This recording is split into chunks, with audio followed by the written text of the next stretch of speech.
ওই অসীম সরকার বাবু তোমাকে চ্যালেঞ্জ করেছে অনেক আলেম ওলামা, তুমি যদি তোমার মায়ের দুধ পান করে থাকো, তোমার মায়ের যদি দুধে যদি প্রোটিন থাকে, ক্ষমতা থাকলে তুমি ডিবেটে বসো।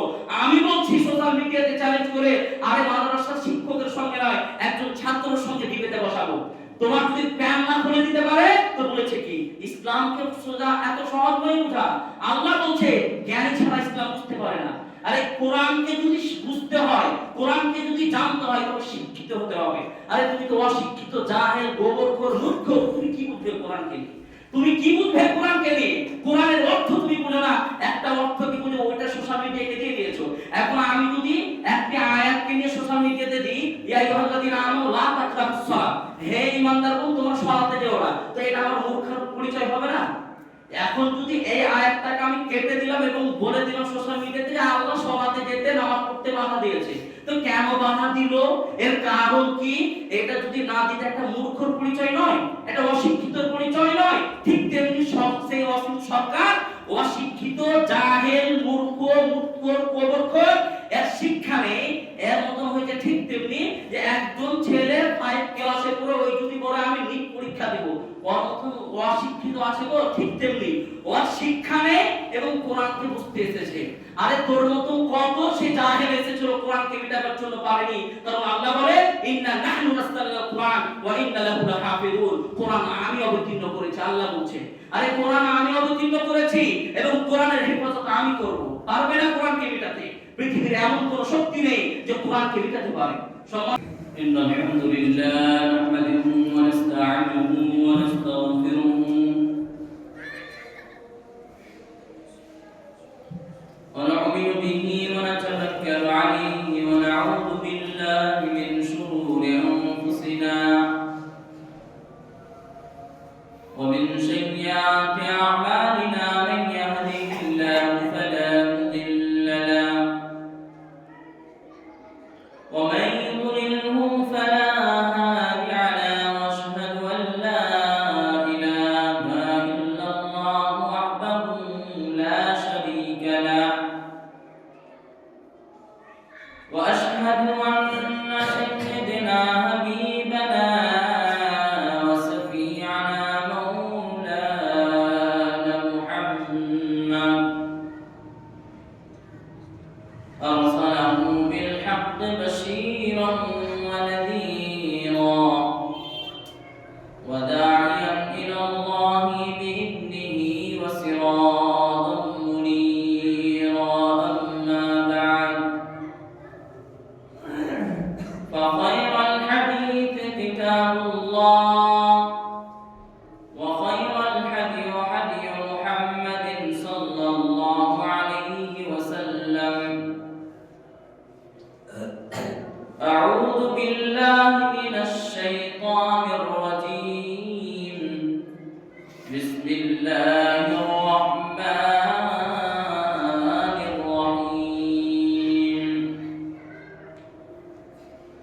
Qaf wal Qur'anil Majid, bal 'ajibu an ja'ahum mundirun minhum faqala al-kafiruna hadha shayy'un 'adib. أَإِذَا مِتْنَا وَكُنَّا تُرَابًا ذَلِكَ رَجْعٌ بَعِيدٌ قَدْ عَلِمْنَا مَا تَنقُصُ الْأَرْضُ مِنْهُمْ وَعِندَنَا كِتَابٌ حَفِيظٌ بَلْ كَذَّبُوا بِالْحَقِّ لَمَّا جَاءَهُمْ فَهُمْ فِي أَمْرٍ مَّرِيجٍ أَفَلَمْ يَنظُرُوا إِلَى السَّمَاءِ فَوْقَهُمْ كَيْفَ بَنَيْنَاهَا وَزَيَّنَّاهَا وَمَا لَهَا مِن فُرُوجٍ وَالْأَرْضَ مَدَدْنَاهَا وَأَلْقَيْنَا فِيهَا رَوَاسِيَ وَأَنبَتْنَا فِيهَا مِن كُلِّ زَوْجٍ بَهِيجٍ تَبْصِرَةً وَذِكْرَىٰ لِكُلِّ عَبْدٍ مُنِيبٍ وَنَزَّلْنَا مِنَ السَّمَاءِ مَاءً مُبَارَكًا فَأَنبَتْنَا بِهِ جَنَّاتٍ وَحَبَّ الْحَصِيدِ.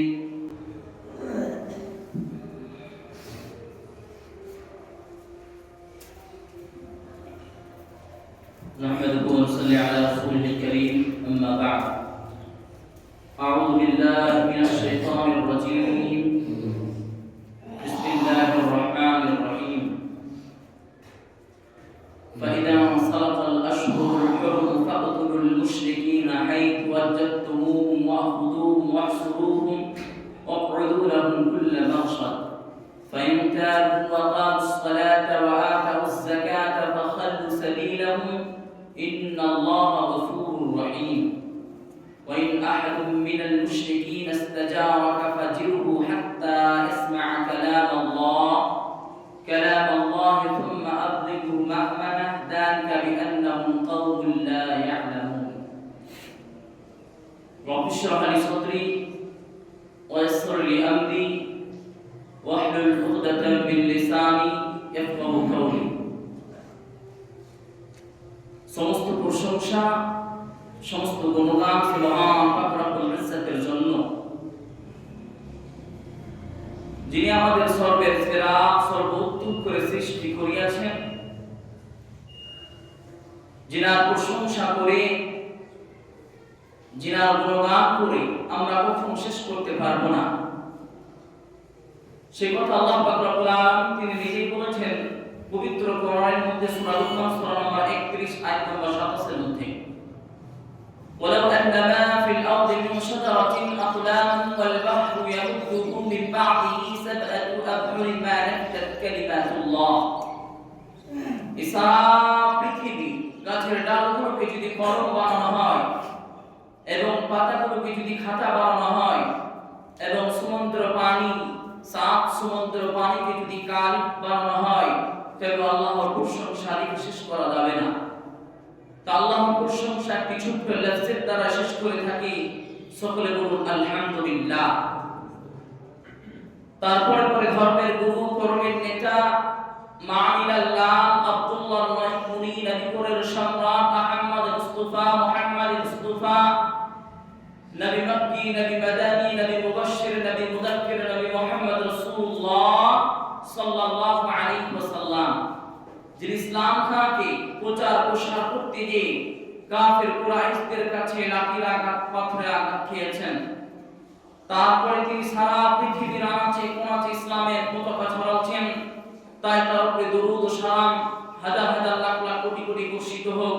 আল্লাহুম্মা সাল্লি আলাইহি আল্লাহুম্মা বারিক আলাইহি। সম্মানিত উপস্থিতি,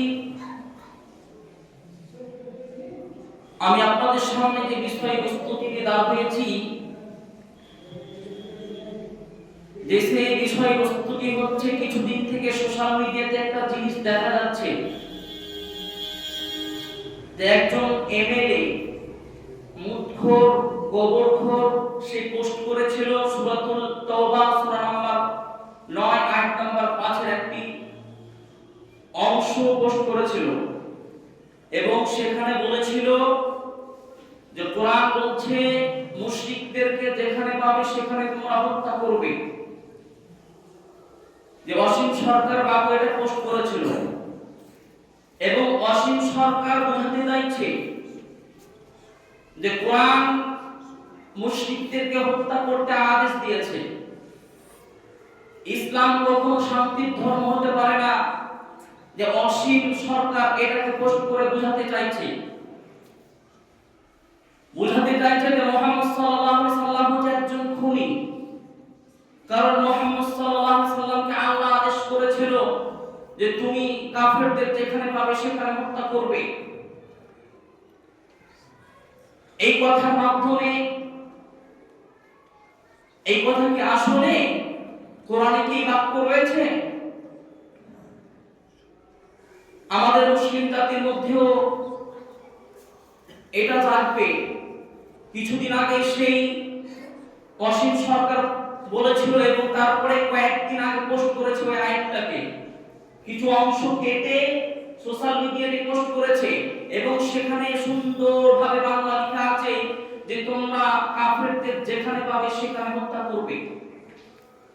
কিন্তু অসীম সরকার বাবু আগের আয়াত এবং পরের আয়াত সূরাতুত তাওবার গোটা আয়াতটাকে পড়ে দেখতে বলি, যে আপনি গোটা আয়াতটাকে পড়বেন, গোটা সূরাটাকে পড়বেন এবং তারপরে আপনি আজকে এরা বলতে চায় যে ইসলাম কখনো শান্তির ধর্ম হতে পারে না, ইসলাম হচ্ছে সন্ত্রাসবাদী। ইসলাম শিক্ষা দিচ্ছে যে মুশরিকদেরকে যেখানে পাবে সেখানে হত্যা করবে। এবার আসুন মুশরিক কাকে বলে? যে মক্কা কুরাইশেরা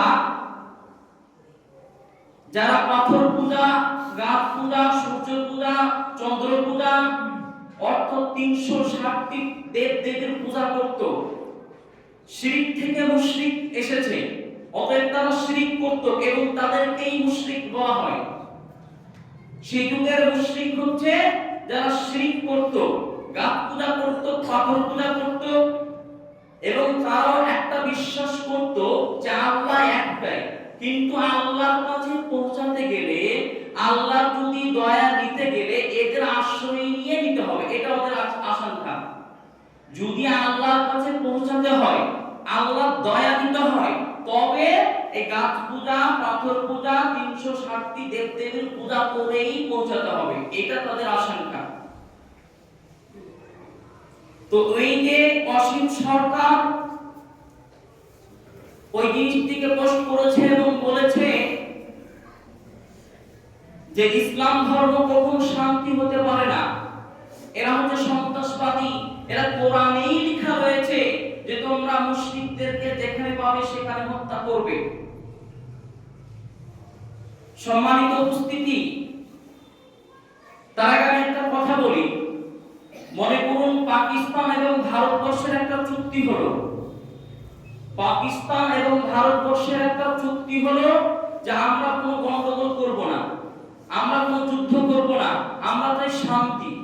একটা চুক্তি হলো, 10 বছরের চুক্তি হলো যে এই 10 বছরে আমরা না কোনো ঝামেলা করব, না পাকিস্তানের লোক এসে ভারতের লোককে মারবে, ভারতের সৈনিক এসে পাকিস্তানের সৈনিককে মারবে, আমরা শান্তি চাই। এমন একটা চুক্তি হলো। এই চুক্তি হওয়ার পরে যদি পাকিস্তানের সৈনিক ভারতের সৈনিককে মারে, তো ভারতের সৈনিক কি চুরি করে থাকবে? এবং ভারতের প্রধানমন্ত্রী কি বলবে যে পাকিস্তানের সৈনিকদেরকে মালা পরাবে যুদ্ধ টাইমে? এটা কি বলবে? কেউ বলবে না। মনে করুন চুক্তি হয়েছে ভারত এবং পাকিস্তান, এখন পাকিস্তানের সৈনিক যদি ভারতের সৈনিকের উপরে হামলা করে, এদেরকে মারে, এদেরকে ষড়যন্ত্র করে এদেরকে সেই খুন করার যদি চক্রান্ত করে, তো ভারতের প্রধানমন্ত্রী বলবে না এবং ভারতের সেই সৈনিকেরা চুরি করে বসে থাকবে না এবং তাদেরকে মালা পরাবে না। ঠিক তেমনি যে আয়াতে সেই অসীম সরকার যে আয়াতটি পোস্ট করেছিল, যে লেখা রয়েছে যে তোমরা মুশরিকদের যেখানে পাবে হত্যা করবে, তোমরা ঘাটিতে বসে থাকবে, উট পেটে পেলে তাদেরকে হত্যা করে দিবে। তবে এর একটা ব্যাখ্যা রয়েছে, এর তাফসীর দেখতে হবে। এই আয়াত কেন নাযিল হয়েছিল, কারণ কি? সম্মানিত উপস্থিতি, ঠিক সেই সময় মুসলিমদের এবং সেই কাফেরদের মধ্যে একটা চুক্তি হয়েছিল। মুশরিকদের এবং কাফেরদের মধ্যে একটা চুক্তি হয়েছিল যে আমরা একটা চুক্তি করলাম, এখানে কোনো ঝামেলা হবে না, কোনো যুদ্ধ হবে না, আমরা তাই শান্তি। মুসলিম এবং কাফেরদের মধ্যে চুক্তিটা হয়েছিল এবং চুক্তি হওয়ার পরে কাফেরেরা মুসলিমদের উপরে অত্যাচার করেছিল, কাফেরেরা মুসলিমদের উপরে হামলা করেছিল, কাফেরেরা মুসলিমদেরকে খুন করেছিল। যখন এরা চুক্তিকে ভঙ্গ করে দিল, তখন আল্লাহ আয়াত নাযিল করলেন, ফাইদা মুসতারাকাল আশহুরুল হুরুম ফাকতুলুল মুশরিকিনা হাইতু ওয়াজাদতুমুহু ওয়াকতুলুহুম হাইতু। আল্লাহ রাব্বুল আলামিন এই কোরআনের আয়াত নাযিল করলেন যে তাদেরকে আবার টাইম দেওয়া হয়েছিল 4টি মাস, 4 মাস টাইম দেওয়া হয়েছিল এবং এই 4 মাসের মধ্যে যদি তারা তওবা করে নেয়, তারা যদি নিজের ভুলকে স্বীকার করে নেয়, তারা যদি ফিরে আসে, তবে তাদেরকে ছেড়ে দাও। যুলকাদা, যুলহিজ্জা এবং মুহররম এবং রজব, এই 4টি মাসকে বলা হয় হারাম মাস। হারাম মানে অন্য মাসে গুনাহ করলে যা গুনাহ হবে, এই মাসে গুনাহ করলে দ্বিগুণ বেশি গুনাহ হবে। রজব, যুলকাদা, যুলহিজ্জা এবং মুহররম এবং রজব, এই 4টি মাসকে হারাম বলা হয়েছে। সম্মানিত উপস্থিতি, এই মাসে কোনো ঝামেলা, কোনো যুদ্ধ, যে কোনো জিনিস থেকে হারাম করা হয়েছে, করা যাবে না। তো এই মাস 4টি মাস তাদেরকে টাইম দেওয়া হয়েছিল এবং 4 মাস টাইম দিয়েছিল। এই 4 মাসের মধ্যে যদি তারা নিজের ভুলকে স্বীকার করে, তারা বুঝে যে আমাদের এটা ভুল, তওবা করে ফিরে আসে। আল্লাহ পাক রব্বুল আলামিন বলছেন ফাইদান সালাফাল আশহুরুল হুরুম ফাকতুলুল মুশরিকিনা হাইতু ওয়াজাদতুমুহুম ওয়াখুযুহুম ওয়াহসুরুহুম ওয়াকউদু লাহুম কুল্লা মারসাদ ফাইন তাবু ওয়া আকামাস সালাতা ওয়া আতাস যাকাতা ফাখাল্লু সাবিলাহুম ইন্নাল্লাহা গফুরুর রহিম। তখন এই আয়াত নাযিল হলো। আল্লাহ এই আয়াতের প্রথম বাক্যে বলছে অতএব ওরা যদি নিজের ভুলকে স্বীকার করে নাই, ওরা যদি নিজের ভুলকে স্বীকার করে নাই, তওবা করে নাই, তারা যদি সালাত কায়েম করে, যাকাত দেয়, তবে তাদের পক্ষে ছেড়ে দাও। আল্লাহ বলছে যদি এরা স্বীকার করে যে আমাদের ভুল হয়েছে, 4 মাস টাইম দিয়েছিল, 4টি মাস, এই 4 মাসের মধ্যে যদি তারা ভুলকে স্বীকার করে যে এটা আমাদের ভুল হয়েছে, অতএব তারা তওবা করলো যে এটা আমাদের ভুল, এবং তওবা করে যদি ফিরে আসে, সালাত কায়েম করে, যাকাত দেয়, তবে তোমরা তাদের পক্ষে ছেড়ে দাও। আল্লাহ হচ্ছে ক্ষমাশীল পরন্ত দয়ালু। তো এই আয়াতের কারণ হচ্ছে যে তাদের সঙ্গে চুক্তি করেছিল তখন যে আমরা কোনো গন্ডগোল চাই না, আমরা কোনো যুদ্ধ চাই না। 10 বছর একটা চুক্তি হয়েছিল, এই 10 বছর যেন আমরা শান্তি বজায় রাখতে পারি, কিন্তু কাফেরেরা চক্রান্ত করে মুসলিমদের উপর অত্যাচার করেছিল। এবার আসুন, সেই সময় ওই টাইমের ক্ষেত্রে কি সব কাফেরদের প্রতি এটা সেই বলেছিল আল্লাহ কোরআনের আয়াতে যে কাফেরদের যেখানে পাবে সেখানে হত্যা করবে? জি না, প্রত্যেক কাফেরকে বলা হয়নি এবং সব কাফেরকে বলা হয়নি। এই চুক্তি যারা ভঙ্গ করেছিল, চুক্তি করার পরে ভঙ্গ করেছিল, এদের ক্ষেত্রে শুধু এই আয়াত নাযিল হয়েছিল, সব কাফেরের ক্ষেত্রে নয়। সব কাফের মুশরিকদের ক্ষেত্রে এই কোরআনের আয়াত নাযিল হয়নি যে তোমরা যে কোনো কাফেরকে পাবে তোমরা হত্যা করে দিবে। এখানে বলা হয়েছে অতএব তারা যদি, এই তাফসীর ইবনে কাসির তার ব্যাখ্যা করেছে, অতএবের ব্যাখ্যা যদি বুঝতে পারতো ওই অসীম সরকার বাবু, তবে এই বাক্য কোনোদিন বলতো না। অতএবের বাক্য যদি বুঝতে পারতো যে অতএবের মানে কি, তবে এই বাক্য কখনো বলতো না, ইসলামের প্রতি আঘাত করতো না। আসলে তো অশিক্ষিত জাহেল, সে মূর্খ, গোবরখোর মূর্খরা কি বুঝবে? এত শিক্ষা নেই। শিক্ষা যদি থাকতো তবে এই বাক্য কোনোদিন বলতো না। আল্লাহ সেই আয়াতের শুরুতে বলছে ফাইদান সালাতাল আশহুরুল হুরুম, অতঃপর তারা যদি, অতঃপর এরা যদি বুঝে নাই এটা আমাদের অপরাধ, এটা আমরা ভুল করেছি, এটা আমাদের ভুল হয়েছে, তওবা করে নাই, তবে তাদেরকে ছেড়ে দাও। এবং সেই সময় সব কাফেরের ক্ষেত্রে বলা হয়নি যারা শুধু চুক্তিকে ভঙ্গ করেছে, চুক্তিকে ভঙ্গ করেছে, এক চুক্তি করা হয়েছিল, এরা ভঙ্গ করে দিয়েছে, এদের ক্ষেত্রে শুধু বলা হয়েছে এবং ওই টাইমে তাদের ক্ষেত্রে বলা হয়েছে, তারপরে বলা হয়নি। এরপর আল্লাহ বলছে ওয়ামিন আহাদিন মিনাল মুশরিকিন ইস্তাজারাকা ফাজিরহু হাত্তা ইসমা'a কালাম আল্লাহি থুম্মা আবলিগু মা'মানা যালিকা বিআন্নাহুম কওমুন লা ইয়ালামুন। আল্লাহ বলছে যদি কাফেরেরা তোমাদের কাছে আশ্রয় চায়, তারপরে আয়াত আল্লাহ বলছে যে কাফেরেরা যদি তোমাদের কাছে আশ্রয় চায় তবে তাদেরকে তোমরা আশ্রয় দাও। আল্লাহ বলছে এরা যদি আশ্রয় চায় তবে তাদেরকে তোমরা আশ্রয় দাও, অতক্ষণ পর্যন্ত যতক্ষণ পর্যন্ত আল্লাহর বাণী তাদেরকে না পৌঁছাবে এবং তাদেরকে নিরাপদ জায়গায় পৌঁছে দিবে। আল্লাহ তারপরে আয়াতে বলছে একজন কাফের, একজন মুশরিক, সে যদি আশ্রয় চায় যে আমাকে থাকতে দাও, তবে তাদেরকে আশ্রয় দাও এবং নিরাপদ জায়গাতে তোমরা পৌঁছে দাও। সম্মানিত উপস্থিতি, এই যে আয়াত, এই নিয়ে সোশ্যাল মিডিয়াতে খুব চলছে যে অসীম সরকার বাবু বলছে যে কোরআন যদি শান্তির ধর্ম হতো তবে কেন এই কোরআনের আয়াত আছে, কিন্তু তার আগেরও পড়েনি, পিছনের আয়াত পড়েনি। এই আয়াত কেন নাযিল হলো, কোন টাইমের ক্ষেত্রে নাযিল হলো? এই আয়াত নাযিল হয়েছে যুদ্ধের ক্ষেত্রে। এমন কোন দেশ আছে, এখন মনে করে যে বংশ, দুটা বংশ শুধু একটা বংশ সে চুক্তি হলো যে আমরা শান্তি চাই, আমরা শান্তি বজায় রাখতে চাই, অন্য বংশের লোক যদি এই বংশকে মেরে দেয়, এই বংশের লোক কি চুরি করে থাকবে? থাকবে কি? থাকবে না। এরাও যুদ্ধ করবে। অন্য দেশের সাথে এক দেশের যদি চুক্তি হলো, ওই দেশ যদি হামলা করে আর একটা দেশ চুরি করে থাকবে না, বলবে না প্রধানমন্ত্রী যে পাকিস্তানের সেই সৈনিকদেরকে মালা পড়াও। এটা যুদ্ধের ক্ষেত্রে আয়াত নাযিল হয়েছিল এবং চুক্তির ক্ষেত্রে একটা চুক্তি হয়েছিল। ওই চুক্তির ক্ষেত্রে যারা ভঙ্গ করেছিল শুধু তাদের জন্য, সকল কাফের মুশরিকদের জন্য নয়। সকল কাফের মুশরিকদের জন্য যদি হতো তা আল্লাহ রাসূল বলতে না, যদি কোনো মানুষ একজন কাফেরকে যদি মারে, কোন মানুষ যদি একজন কাফেরকে যদি বিনা দোষে হত্যা করে, আমি মুহাম্মদ সাল্লাল্লাহু আলাইহি ওয়াসাল্লাম বলছি কিয়ামতের দিন তার বিরুদ্ধে অভিযোগ করব। আল্লাহ রাসূল বলছেন কোন মানুষ যদি একজন কাফেরকে বিনা দোষে, তার দোষ নেই, হত্যা করেছে, আমি মুহাম্মদ বলছি সাল্লাল্লাহু আলাইহি ওয়াসাল্লাম কিয়ামতের দিন তার বিরুদ্ধে যুদ্ধ করব। ইসলাম বলে না যে তোমরা কোন ধর্মের প্রতি আঘাত করো, ইসলাম বলে না তোমরা কোন ধর্মের লোককে আঘাত করো। ওই অসীম সম্মিলিত উপস্থিতি। এখন কিছু ওই পোস্টটা দেখার পরে কিছু মুসলিম ভাই এটা জেগেছে কি ঠিকই তো বলছে গো, যে এই যে অসীম সরকার যেটা পোস্ট করেছে, যে আয়াতটা পোস্ট করেছে এবং ওই আয়াতের ব্যাখ্যা দেখছি ঠিকই তো আছে যে কাফেরদের যেখানে হত্যা করবে। অনেক মুসলিম ভাই এটা প্রশ্ন করেছে, অনেকে প্রশ্ন করেছে, কারণ কি জানেন? অশিক্ষিত, জাহেল, শিক্ষা নেই। এই শিক্ষা না থাকার কারণে, এই শিক্ষা না থাকার কারণে আজকে মুসলিম জাতির এই অবস্থা। আরে কোরআনকে বুঝতে হলে, কোরআনকে যদি আপনি বুঝতে চান তবে আপনাকে শিক্ষিত হতে হবে।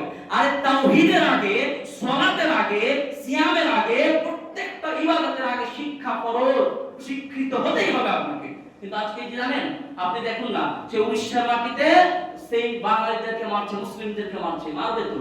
এরা শিক্ষা থেকে দূরে সরে আছে, এখন তারা বাহির যে সেই মজুরিকে তারা সেই লেভারি করছে। তারা আপনি যান কেরালার মাটিতে বেশিরভাগ সবই মুসলিম, যান উড়িষ্যার মাটিতে সবই মুসলিম। কারণ কি জানেন? শিক্ষা থেকে দূরে সরে আছে। এরা শিক্ষা অর্জন করতে চায় না। কিছু পৃথিবীতে জাহেল বাপ রয়েছে, বেটা 10 বছর বয়স করে বেটাকে বলে যা চটপটি বিক্রি করতে যা, আছে কি নেই? কিছু পৃথিবীতে আবার জাহেল বাপ রয়েছে, 15 বছর হলেই তাকে বিদেশ পাঠাবে, উড়িষ্যা যা, নাহলে কেরালা যা, না তো কলকাতা যা। এই জন্য তো আজকে মুসলিম জাতির এই অবস্থা। অনেক মুসলিম ভাই এটা প্রশ্ন করেছে যে অসীম সরকার যেটা পোস্ট করেছে সত্যি তো গো, যে লিখাই তো আছে যে কাফেরদেরকে যেখানে পাবে সেখানে হত্যা করবে। আসল কথা কি জানেন? এরা শিক্ষা থেকে দূরে সরে রয়েছে। আরে কোরআনকে বুঝতে হলে শিক্ষিত হতে হবে। শিক্ষিত ছাড়া কোরআন বুঝতে পারবে না, শিক্ষিত ছাড়া কোরআন বুঝতে পারবে না, শিক্ষিত ছাড়া আপনি তাওহীদ বুঝতে পারবেন না, শিক্ষা ছাড়া আপনি সালাত বুঝতে পারবেন না।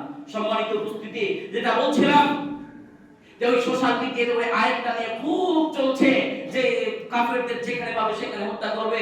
আরে ইসলাম যদি এটা শিক্ষা দিত যে কাফেরকে যেখানে পাবে সেখানে হত্যা করবে, ওই অসীম সরকারের বিরুদ্ধে আমরা ফাইট করতাম, ওই অসীম সরকারের বিরুদ্ধে আমরা লড়াই করতাম। কিন্তু ইসলামে শিক্ষা দেয় না। ইসলাম বলে না কি কোন ধর্মের উপর আঘাত করো, ইসলাম বলে লা ইকরাহা ফিদ্দীন, এই ধর্মেতে কোনো জবরদস্তি নাই। ইসলাম বলে লাকুম দীনুকুম ওয়ালিয়া দীন, তোমার ধর্ম তোমার কাছে, আমার ধর্ম আমার কাছে। এই ইসলাম এটা শিক্ষা দিয়ে গিয়েছে। সম্মানিত উপস্থিতি, আপনি যদি দেখতে যান যে মুহাম্মদ সাল্লাল্লাহু আলাইহি সাল্লাম ইসলামের জন্য কত সেই রক্ত দিয়েছে, ইসলামের জন্য কত মার খেয়েছে, ইসলামের জন্য কত আঘাত হয়েছে, তারপরে সারা পৃথিবীর আনাচে কোনাচে ইসলামের পতাকা চলছে। আপনি যদি দেখতে যান তায়েফবাসীদেরকে যখন মুহাম্মদ সাল্লাল্লাহু আলাইহি সাল্লাম ইসলামের প্রচার, ইসলামের দাওয়াত দিতে গেলেন, তখন সেই তায়েফের কাফের মুশরিকেরা, তায়েফের যারা সেই নামি দামি লোক ছিল, তারা ছোট ছোট ছেলেদেরকে পাথর দিয়ে দিল এবং সেই পাথর দিয়ে মুহাম্মদ সাল্লাল্লাহু আলাইহি সাল্লামকে বলল একজন পাগল, তাকে মেরে গ্রাম থেকে তাড়িয়ে দাও। সম্মানিত উপস্থিতি, ওই মুহাম্মদ সাল্লাল্লাহু আলাইহি সাল্লাম তায়েফবাসীদের যখন ইসলামের প্রচার দিতে গেল, তায়েফবাসীরা ছোট ছোট ছেলেরা, সেই কাফের মুশরিকরা আল্লাহ রাসূলকে আমল করে বেরেছিল, আল্লাহ রাসূলকে মারতে মারতে গ্রাম থেকে তাড়িয়ে দিয়েছিল। আল্লাহ রাসূল একটা আঙ্গুরের বাকলি দিয়ে শুয়ে পড়েছিল, সে অজ্ঞান হয়ে গিয়েছিল। আল্লাহ তখন দেখলো, আল্লাহ হযরত জিবরাইল আলাইহিস সালামকে এবং পাঠিয়ে দিল সেই পাহাড়ের ফেরেশতাকে। এবং আল্লাহ রাসূল যখন তিনি বেহুশ হয়ে গিয়েছে, যখন চোখ খুলছে দেখছেন আমার পাশে জিবরাইল এবং তার কাছে রয়েছে পাহাড়ের ফেরেশতা। জিবরাইল বলছে, আল্লাহ রাসূল, আল্লাহ আমাকে পাঠাচ্ছে, আপনার অনুমতি দিতে। আল্লাহ বলেছে একবার আপনি অর্ডার করুন, একবার অর্ডার করুন যে তায়েফের কাফেরেরা, তায়েফের মুশরিকেরা আপনার উপরে অত্যাচার করেছে, এই তায়েফের মুশরিকেরা আপনাকে মেরেছে, এই তায়েফের মুশরিকেরা আপনাকে রক্তে রঙিন করে দিয়েছে, এই তায়েফের মুশরিকেরা আপনাকে পাথর দিয়ে মেরেছে।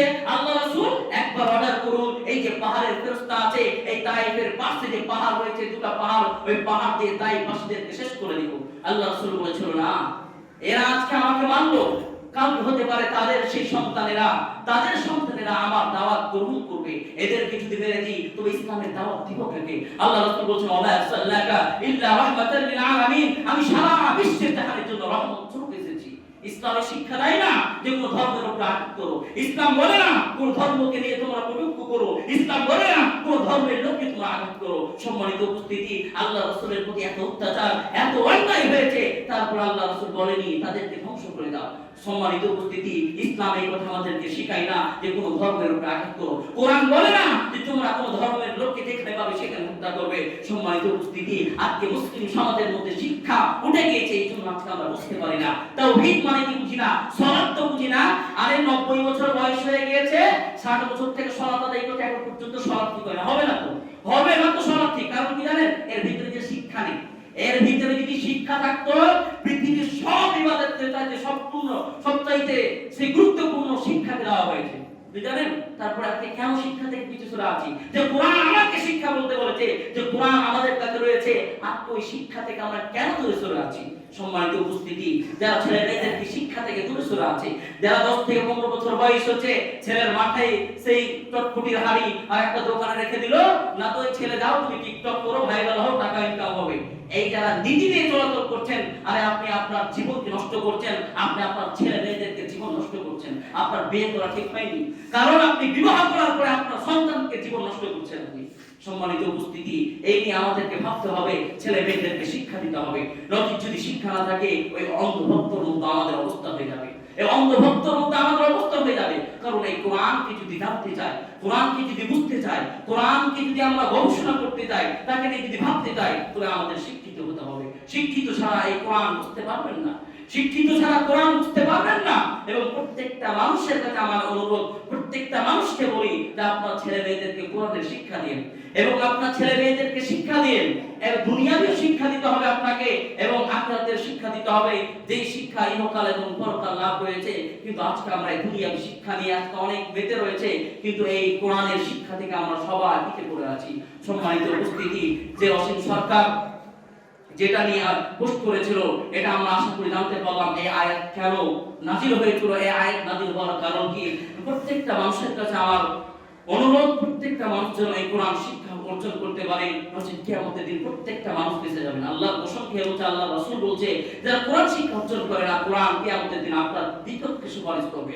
সেদিন কি করবেন? কোরআন যদি আপনার বিপক্ষে সুপারিশ করে, সেদিন কি করবেন? পার হতে পারবেন? আপনার সৎ উপকারে আসলে এমন অবস্থা হয়ে যাবে। আল্লাহর কাছে দোয়া করি, আল্লাহ প্রত্যেকটা মানুষ যেন এই কোরআনের শিক্ষা অর্জন করতে পারে, প্রত্যেকটা মানুষ যেন নিজের ছেলে মেয়েদেরকে কোরআনের শিক্ষা দিতে পারে, এবং প্রত্যেকটা মানুষ যেন ছেলে মেয়েদেরকে শিক্ষিত হয়ে গড়ে উঠতে পারে। তো তৌফিক দান আমিন ওয়া আখিরু দাওয়ানা আলহামদুলিল্লাহি রাব্বিল আলামিন। আউযু বিল্লাহি মিনাশ শাইতানির রাজিম। বিসমিল্লাহির রহমানির রহিম। কুল হুয়াল্লাহু আহাদ আল্লাহুস সামাদ লাম ইয়ালিদ ওয়া লাম ইউলাদ ওয়া লাম ইয়াকুল লাহু কুফুওয়ান আহাদ। اللهم صل على محمد كما صليت على ابراهيم وعلى ال ابراهيم انك حميد مجيد. اللهم بارك على محمد كما باركت على ابراهيم وعلى ال ابراهيم انك حميد مجيد. سبحان ربك رب العزة